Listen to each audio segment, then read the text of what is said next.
Welcome to Our Girl Relationships. We talk about the problems people face in their day-to-day lives. Let's start with the video. Honestly, I'm quite literally still shaking as I type this, and yet for some reason, people are blaming me for the situation. So here I am, asking you guys to be the judge of this situation. This is how it went down. Nate and I met when we were in college. We shared a film class together and hit it off from there. Nate and my relationship bloomed beautifully together. We had a lot in common aside from our majors. Our personalities were common, our likes and dislikes, and everything in between. I really thought I had met the one for myself, like every naive college student out there. And oh boy, did I get proven wrong here. It all started going downhill really bad after our fourth semester of college. Needless to say, college did get stressful for everyone after the second year. Everyone really got to studying in full force after spending the past 2 years doing absolutely nothing. Nate and I, too, jumped on the bandwagon of studying, and as a result, our distance increased. And needless to say, any normal, loving couple would wait through the distance and stress filled year and rekindle the relationship once they had the time to do so. But Nate, of course, he couldn't keep his hands to himself. That is when he cheated on me for the first time. And guess what, guys? This was going to be one of the many times Nate, the guy who claimed to love, claimed to be my soulmate, cheated on me, and like the blind fool that I was, I sat there believing that this man truly loved me. Well, he didn't, and I found out all about it through a conversation between my friends and I, where they drunkenly confessed about seeing Nate kiss and make out with multiple women. Nate wasn't there when they told me all about it, but it didn't take long for him to realize that I had found out. So the love bombing began. He started to show me a side of him that I only remember seeing when we first began dating. Nate tried and tried and tried for months and for months. It wasn't just Nate. Nate's parents, friends, and everyone that Nate possibly could drag into this mess of a situation got dragged in, and they all tried to convince me to get back with him. I don't know what it was.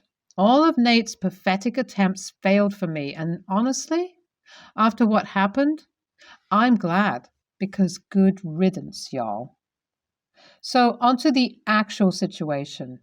After reading much of this background, I'm sure you guys must have understood my growing resentment towards Nate. It was this month that I finally realized that Nate and I are just not meant to be. Call me evil, call me great, call me slow for it. It's just the fact that I couldn't get myself to accept the truth, you know? And oh boy, when I did, I didn't expect it to go so horribly. I mean, Nate's reaction to me telling him that I wanted to break up with him should have given it all away to me. But I thought it was normal. I was in the mindset that his reaction was normal just because we had dated each other for so long. But well, I was proven wrong because right after a week of us breaking up, and very shockingly, right as I was about to grab a coffee at our local cafe, I was caught completely off guard by the setup that Nate pulled on me. The coffee that I grabbed had a note on it which said, "Will you marry me?" And just as I turned around, I saw Nate kneeling down with a ring in his hand, asking me if I'll marry him. My mind went completely blank and numb for a second. I was processing this moment all the while the workers at the cafe and Nate's mom were recording what they thought was a glorious moment. The moment was definitely glorious, but not in the context that Nate and everyone around us expected. I definitely did give them all a priceless reaction, one that would stick with them possibly forever. I told Nate no on the spot. I set down the coffee on the counter and explained to Nate, along with everyone else in public, why I was doing what I was doing. I told Nate that our relationship wasn't going to be fixed by this proposal, and we absolutely cannot come back from everything that he did to bitter our relationship. Nate's face turned red and he got up. His body language immediately screamed aggression, while everyone else around us looked like they were busy processing the moment. It felt like at this moment, it was just me, Nate, and his mom. I felt threatened, and just as I could say anything, Nate's mom dragged my hand to get me to accept Nate's proposal. As a way to defend myself, I pushed her hand away from me immediately. I guess this pushed Nate to the edge, and he grabbed my arm, asking me stuff like, "How dare I touch his mom?" Tears began rolling down my eyes, and in that shaken state of mind, I pulled out my phone and called up the cops to file for harassment charges. The cops showed up soon after and inquired around, checked some of the footage, and arrested both Nate and his mom, who kept yelling at me and telling me that I'll regret what I did. Saying that I'm shaken up by this situation would be an understatement. I'm horrified by everything that has happened, but still, there are some of our mutual friends and the workers at the cafe that blame me for the turn that this situation took. Firstly, I'd like to thank you guys from the bottom of my heart for being so kind and helpful in your comments. Not a lot has happened since I posted my original post, but I've been going in and out of the lawyer's office along with my parents. It's definitely been hectic. I had to speed up a lot of the things I've been working on, such as moving out of Nate and my shared apartment. I've decided to move in with my parents for the time being because I really cannot risk being around Nate after all that he did and did not feel an inch of empathy. It's definitely been a difficult shift, and I'm aware of the fact that this is not the end of it. In fact, I'd even say that this is the beginning of days and days of hard work to get myself away from this trouble I've gotten myself into. For now, I can only hope that I can give you guys positive updates, one after the other, just like this one. Thank you all once again. Hi guys, I know it's been a month since I posted my last update, but honestly, there's so much that happened. I think it'll definitely take some time to process things and then post an update. But here I am, guys. In this update, I'll talk about what happened after I pressed charges on Nate and his mom. Well, I cannot go on the legalities of this situation because my lawyer has strictly warned me against it. Mostly because the reason that Nate and his mom are going absolutely crazy over trying to find something to drag me in court over, and there are extremely high chances that they may check my social media. So I wouldn't be going in too deep, but to keep it all sweet and short, this situation is going to the court because it's not only Nate and his mom, but after reading all of you guys' comments, I have realized that it is also the cafe and their shameful comments towards me that need to be considered. So I've also discussed with the lawyers if there's a possibility that I can do something about it. The lawyers informed me that it would indeed be better if I sue them for their comments and behavior because otherwise I could risk losing them to Nate and his mom. It's truly been a hell of a ride lately. I've probably more friends than I ever had, but yet I'm the happiest I've ever been. I guess after all, this is truly how the recovery phase that everyone seems to be talking about feels. At this point, I'm simply just waiting for things to fall back into place, without the additional tension of Nate, of course. Phew, the fact that I'm updating this post after a whopping 8 months must tell you guys how much I've genuinely been through. These past months have been so bittersweet. Bitter in the sense that I lost what I thought were my people, and sweet in the sense I lost the people who weren't actually my people. Does that make sense? I hope so. But regardless, enough of my sentimental stuff. I'm just here and happy to say that my constant struggle is over, and I'm finally ready to flip the page over to something beautiful in my life. I have finally finished moving out of my parents' place, cutting the horrible people in my life, and most importantly, getting a restraining order against both Nate and his mom. These days, I'm feeling like I'm floating because of how relaxed and free I feel for getting myself out of this situation. Lately, all I have been doing is resting at my new house that I was able to buy mostly from the money I received in the form of settlement from the cafe, and because you guys ask, it was not a small business. I've also been enjoying a lot of coffee, not from the same coffee chain that turned my life upside down, of course. I just hope, just as I was able to turn my life upside down with the support of amazing people like my parents, my close friends, and you guys, people going through something similar as me can get themselves out too. Thanks, everyone. NTA, OP, but WTF? You probably know this, but you not only need a new boyfriend, but also a new set of friends, because those who think the crazy mother was right in this situation are not in the right headspace. NTA, but kudos to you, OP, for pressing charges on a creep like Nate and his crazy mom. Nate definitely seems weird, and after what his mom did, I can definitely see where he got it from. Glad you avoided the bombshell before it was too late. I am 27, male, and work as a paramedic. I recently moved back to my parents to assist my mother with my father's care. I have a brother, Jack, 28, and Tim, 22, male, who lives at home with sister-in-law. Jack has an extremely toxic relationship with the girl I'll call Abby, 25. He wanted to break up with her and she stopped taking the pill and fell pregnant. They have constantly been together and breaking up since their son Tyler, 3 years old. My brother works self-employed. They are currently split up. Seems to be permanent. They split custody 60-40. Abby refuses to talk to me since I told her I didn't want anything to do with her. My parents dislike her but tolerate her for Tyler's sake, but I do not need to have a family relationship with her.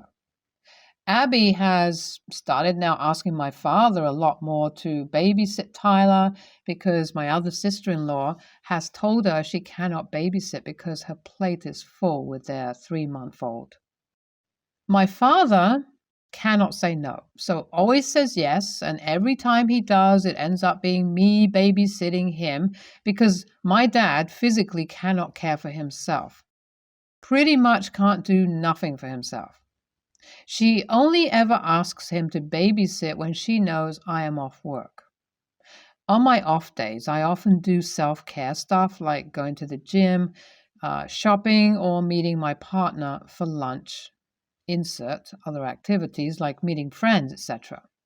However, since Tyler has been there more frequently, I do not feel comfortable leaving him alone with my father, so all of these things have dropped.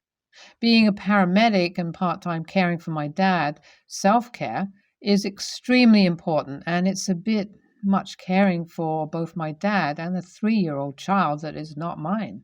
Anyways, I had enough and messaged Abby that she needs to stop asking my father to babysit because it falls on me to look after him because Dad is in no condition to do so.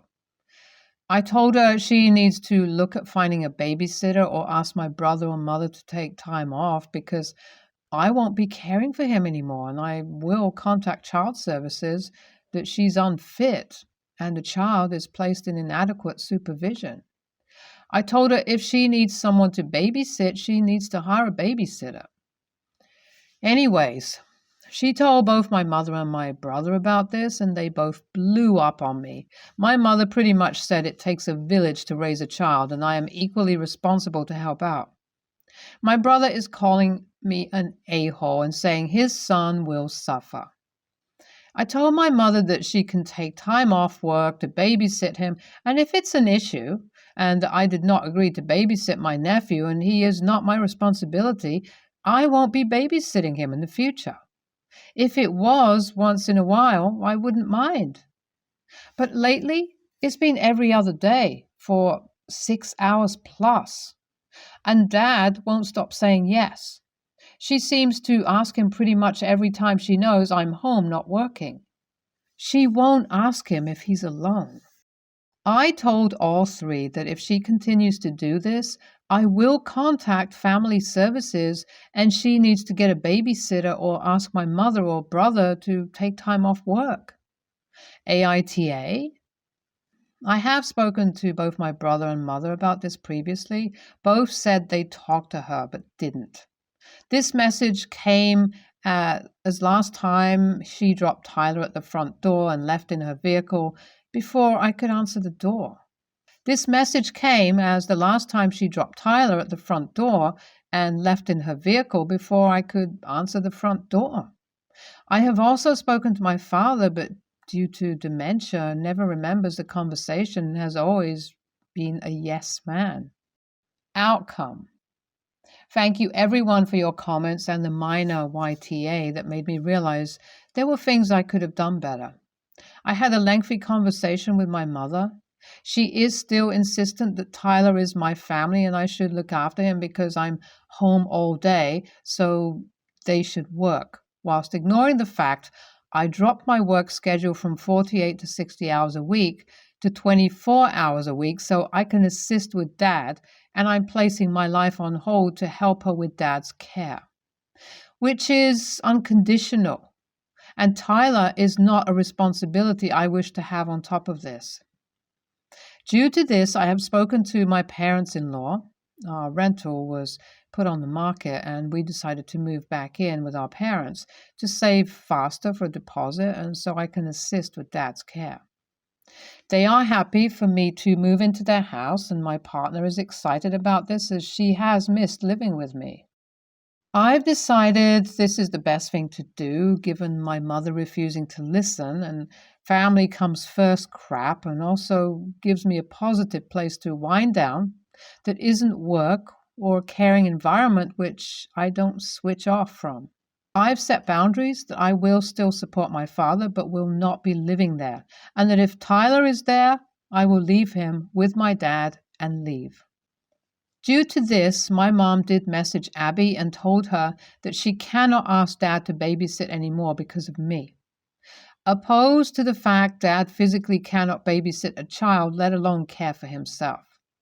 She is upset at me and Abby has said I have made things extremely difficult on them when I could babysit because I'm home, so she can work because she's struggling. She constantly goes out for drinks and dines with friends for brunch and always spends money and pays close to no rent. I told her my only responsibility is my dad being comfortable and I won't be responsible for Tyler and she can get a babysitter or make my brother look after him. My brother is refusing to talk to me and is upset. I had a minor chat to him and pretty much said I'm making career sacrifices to care for our dad's needs so he can make sacrifices to raise his child. He hung up and I haven't spoken to him since. My younger brother and sister-in-law are supportive and they are on my side. I've told my sister-in-law that I would still be comfortable looking after their babies so she can clean, shower, etc. if I'm at the house. This sister-in-law does a lot to help my dad, and I have a very good relationship with her.